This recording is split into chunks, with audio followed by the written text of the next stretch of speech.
Chief justice of Pakistan کی اپنی جو پوزیشن ہے وہ متنازع ہو گئی ہے، ان کو سٹیپ ڈاؤن کرنا چاہیے اور ان کو یہ بات بتانی چاہیے اور یہ جو دوسری پروپوگینڈا سیاسی جماعت ہے نا، جن کو نہ الیکشن سے کوئی سروکار ہے نہ کوئی ان کو اس ملک سے سروکار ہے، وہ ایک سازشی ٹولہ ہے. وہ جو کہہ رہے ہیں نا یہ الیکشن کا معاملہ ہے، یہ بینچ کا معاملہ نہیں ہے، یہ بینچ کا معاملہ ہے، یہ سپریم کورٹ کا معاملہ ہے، یہ آئین کا معاملہ ہے، یہ قانون کا معاملہ ہے، یہ چیف جسٹس آف پاکستان کے اختیارات کا معاملہ ہے، یہ آئین کی تشریح کا معاملہ ہے جو ایک کے لیے معطل نہیں ہو سکتا اور دوسرے کے لیے لاگو نہیں ہو سکتا. جسٹس اطہر من اللہ صاحب جو ہیں ان کا فیصلہ آیا ہے، اور اس فیصلے کی اہمیت اس لیے بھی امپورٹنٹ ہے کیونکہ اس فیصلے کے آنے سے جو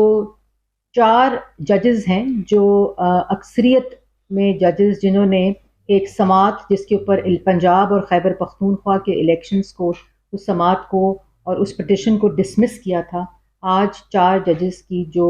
فیصلہ ہے اطہر من اللہ صاحب کے فیصلے کے ساتھ وہ مکمل ہو جاتا ہے. اور جو 4 اکثریت ججز جس میں جسٹس منصور علی شاہ، جسٹس جمال خان مندوخیل، جسٹس یحییٰ خان آفریدی اور جسٹس اطہر من اللہ صاحب نے چاروں نے اب فیصلہ دے دیا ہے. اور آج اطہر من اللہ صاحب نے جو فیصلہ دیا ہے اس میں نہ صرف عدالتی کارروائی کے اوپر سوالیہ نشان ہے، بلکہ کیٹیگورکلی یہ کہا ہے کہ نہ وہ اس بینچ سے الگ ہوئے تھے، نہ انہوں نے ریکیوز کیا تھا اور نہ انہوں نے اپنے آپ کو ڈس ایسوسیٹ کیا تھا. اور انہوں نے اپنے تینوں برادر ججز جو ہیں جنہوں نے فیصلے دیے ہیں ان کے فیصلے سے اتفاق کرتے ہوئے جو پٹیشن ہے اس کو ناقابل سماعت قرار دیا اور ڈسمس کر دیا ہے. ایک تو ڈسمس کیا جو کہ عدالت کے اکثریت برادر ججز نے آلریڈی یہ 4-3 کے فیصلے سے پٹیشن ڈسمس ہو چکی ہے. ناقابل سماعت پٹیشن کے اوپر، ایک ڈسمس شدہ پٹیشن کے اوپر چیف جسٹس آف پاکستان نے 3 ممبر بینچ بنایا جو پٹیشن ڈسمس ہو گئی ہے. جب کوئی پٹیشن ہی نہیں ہے تو سماعت کس چیز کی؟ جب پٹیشن ڈسمس ہو گئی ہے تو اس کے اوپر بینچ کیوں بنا؟ جب پٹیشن ہے ہی نہیں تو فیصلہ کیسے آیا؟ اور پیچھے آپ نے دیکھا کہ سیاسی جماعتوں نے ایک موقف لیا کہ آپ فل کورٹ بنا دیں اگر آپ نے اس کے، حالانکہ وہ پٹیشن ڈسمس ہو چکی ہے، لیکن جنہوں نے ڈسمس کی انہوں نے بھی، جو جج سپریم کورٹ کے اکثریت کے 4 ججز ہیں انہوں نے کہا کہ فل کورٹ بنا دیں اور اس کے اوپر ایک کنٹروورسی کا شکار ہو گئی ہے، اس کے اوپر ایک فل کورٹ بنا کر فیصلہ لے لیں تاکہ پاکستان کی عوام کا اعتماد کورٹ کے اوپر بحال ہو سکے. سیاسی جماعتوں نے یہ جانتے ہوئے کہ یہ ڈسمس ہو گئی ہے پٹیشن،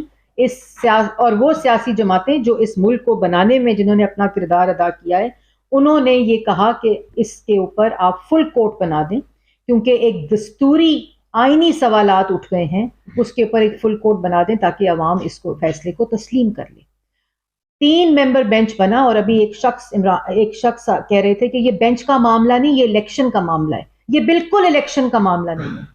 جو میڈیا کہہ رہا ہے، جو پارلیمان کہہ رہی ہے، جو سیاسی جماعتیں کہہ رہی ہیں، سیاسی جماعتیں الیکشن سے بھاگتی نہیں ہوتی، لیکن الیکشن کے وہ فیصلے جو مسلط کرائے جائیں، جو اپنی سیاسی حکمت عملی کو تقویت دینے کے لیے کرائے جائیں، وہ ناقابل قبول اور ان ایکسیپٹیبل ہوتے ہیں. یہ الیکشن کا معاملہ نہیں رہا، یہ اب اس بینچ فکسنگ کا معاملہ ہے، یہ اب اس عدالتی سہولت کاری کا معاملہ ہے جو آج اطہر من اللہ صاحب نے جس پر سوالات اٹھائے ہیں.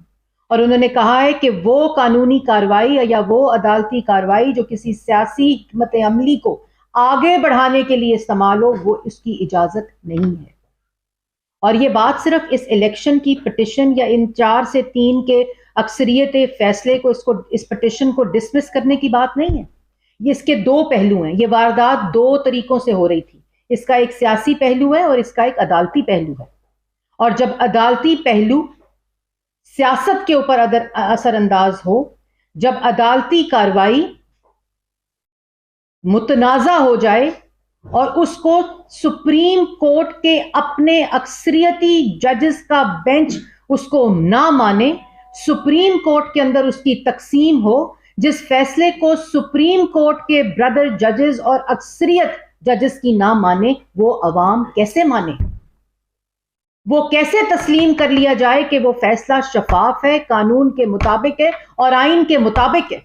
اور آج عطر من اللہ صاحب کی جو ججمنٹ آئی ہے، یہ اس بات کی نشاندہی کرتی ہے کہ ایک، یہ آلریڈی ڈسمس پٹیشن تھی، اس کے اوپر بینچ نہیں بن سکتا تھا، اور اس کا فیصلہ غیر قانونی اور غیر آئینی ہے۔ تو پھر سوال یہ اٹھتے ہیں کہ عدالتی سہولت کاری کیوں یہ جھوٹ بولا گیا کہ ججز نے اپنے آپ کو ریکیوز کر لیا ہے؟ کیوں یہ جھوٹ بولا گیا کہ ججز نے اپنے آپ کو اس سے علیحدہ اور ڈس ایسوسیٹ کر لیا ہے؟ اور کیوں اس جھوٹ کا سہارا لیتے ہوئے ایک متنازع 3 بینچ اس پٹیشن پہ بنایا جو ڈسمس ہو چکی ہے؟ ملک کی عدالتی تاریخ میں، ملک کی آئینی تاریخ میں کبھی ایسا فیصلہ، کبھی ایسا نہیں ہوا کہ ایک پٹیشن خارج ہو جائے، ایک پٹیشن ہو ہی نہ،